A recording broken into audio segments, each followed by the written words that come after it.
Good morning, everyone. I'm Megyn Kelly. It's Wednesday, October 29th, 2025, and this is your AM update.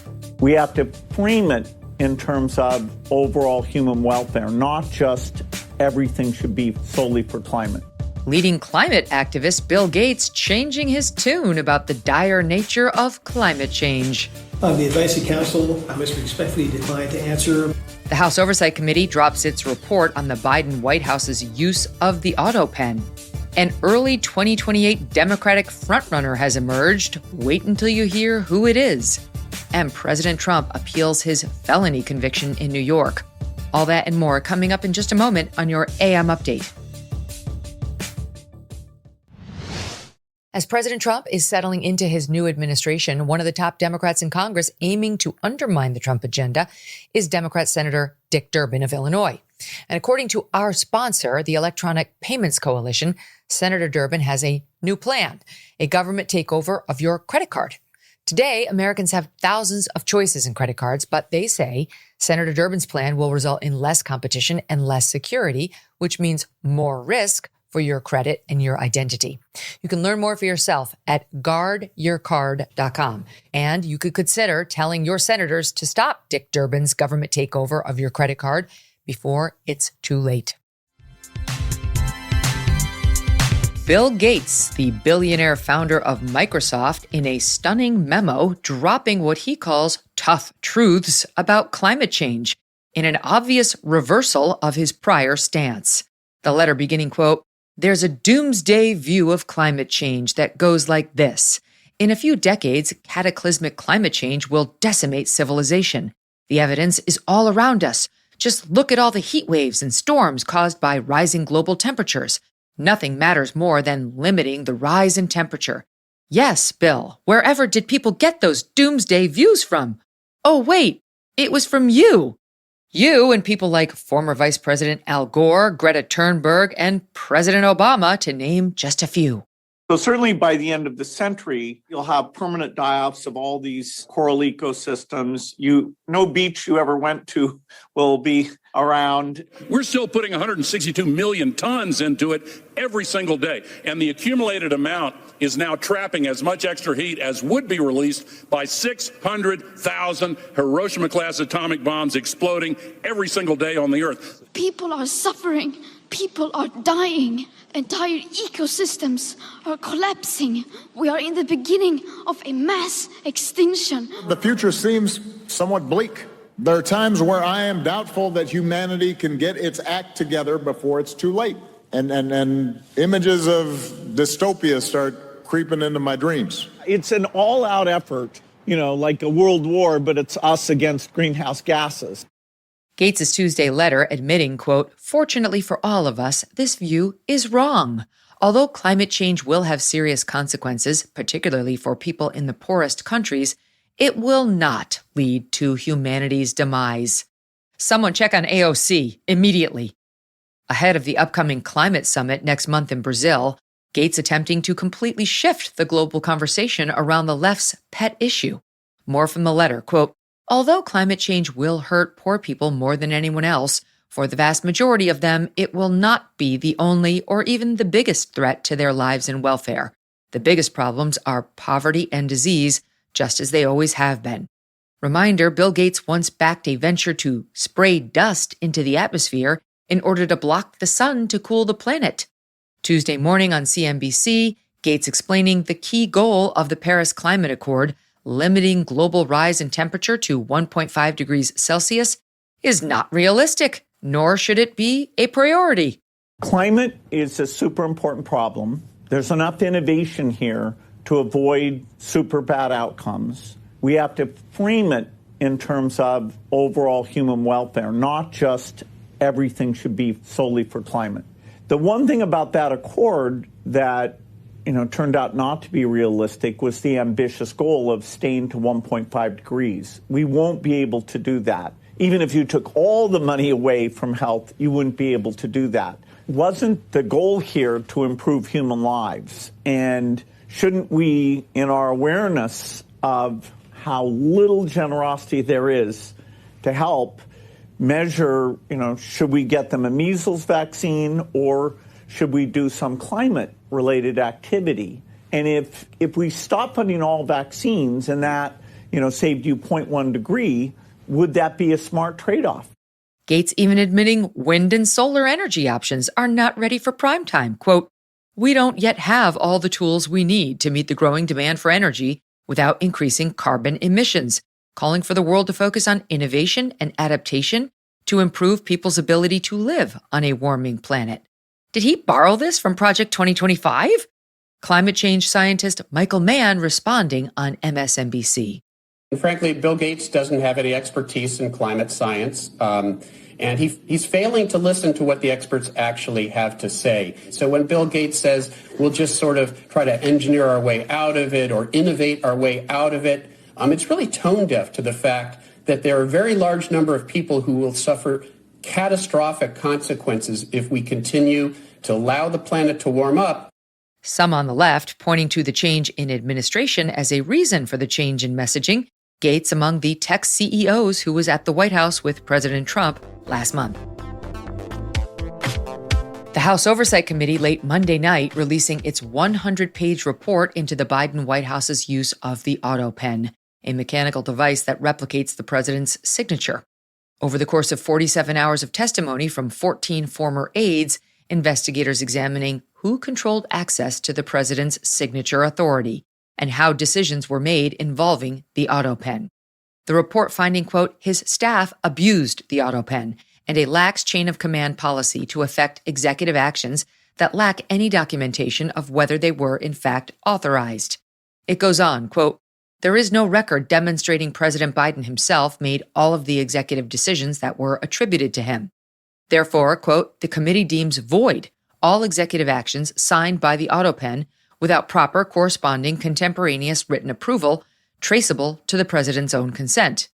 What exactly the import of that declaration is remains unclear, though Chairman James Comer, a Republican from Kentucky, did call on the DOJ to conduct a review of the executive actions in question and investigate the Biden aides who pleaded the fifth rather than testify. Those individuals include Mr. Biden's personal physician, Dr. Kevin O'Connor, former Deputy Chief of Staff for Operations Annie Tomasini, and former Chief of Staff to First Lady Jill Biden, Anthony Bernal, a man who figured prominently in the Jake Tapper Alex Thompson book. The Oversight Committee's report calling Dr. O'Connor, quote, central to the scheme to, quote, obfuscate the truth about the president's true cognitive state. The report concluding Dr. O'Connor, quote, recklessly never conducted a cognitive exam of the president. When asked by the committee if he was told to lie about President Biden's health and fitness to be president, Dr. O'Connor responding as follows. On the advice of counsel, I must respectfully decline to answer based upon the physician-patient privilege and in reliance on my right under the Fifth Amendment of the Constitution. I am not a lawyer. I must follow my lawyer's advice in this matter. Longtime political operative and Biden aide Anita Dunn telling the committee senior Biden advisors reached a consensus that the president should not take a cognitive exam. The report delving into Dr. O'Connor's, quote, strong financial and personal incentives to not break rank from the president's inner circle in the cover-up. The report noting how Dr. O'Connor previously described his close relationship to the Bidens over the years and how he, quote, ended up being involved in a lot of important family things. O'Connor's financial ties to the Biden family dating back to as early as 2017, when, quote, Dr. O'Connor introduced Joe Biden's brother, James Biden, to medical leaders and executives to support James Biden's business relationship with AmeriCorps Health, LLC. The hookup was a bit odd because James Biden had no experience in hospital administration. That company just months later transferring $600,000 in loans to James Biden, $200,000 of which was sent to his personal account. Later that same day, James Biden sent $200,000 to his brother, Joe Biden, according to the Oversight Committee report. James Biden's attorney once told the New York Times the doctor received no compensation for the connection provided to James, but the doctor could not be asked about it at all, given that he pled the fifth. A Biden spokesperson telling Fox News, quote, this investigation into baseless claims has confirmed what has been clear from the start. President Biden made the decisions of his presidency. There was no conspiracy, no cover-up, and no wrongdoing. Congressional Republicans should stop focusing on political retribution and instead work to end the government shutdown. In July, former President Joe Biden telling the New York Times he made all Autopen decisions on his own. Coming up, looking ahead to 2028, an early Democrat frontrunner emerges. We'll tell you who it is. And President Trump appeals the felony convictions resulting from the DA Alvin Bragg's Manhattan business records case.